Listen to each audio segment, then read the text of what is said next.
สบายดีทุกท่านเนาะวันนี้จะมาแนะนำเป็น770เนาะเข้าใหม่เนาะเครื่องเข้าใหม่สภาพประมาณ 95%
ปกติทุกอย่างนั่นเนาะ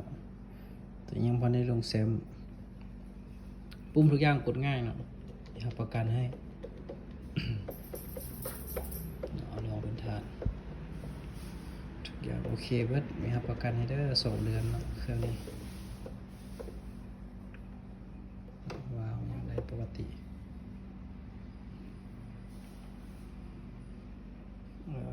ปุ่มกดข้างนี่ก็ได้เบิด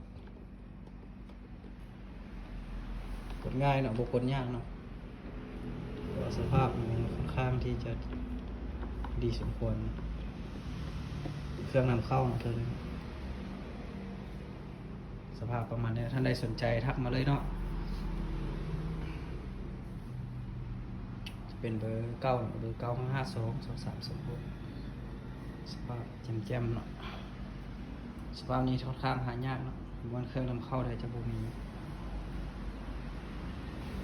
เดี๋ยวจะลงแซมเนาะท่านใดสนใจก็มาลองนะยูฮานเนาะ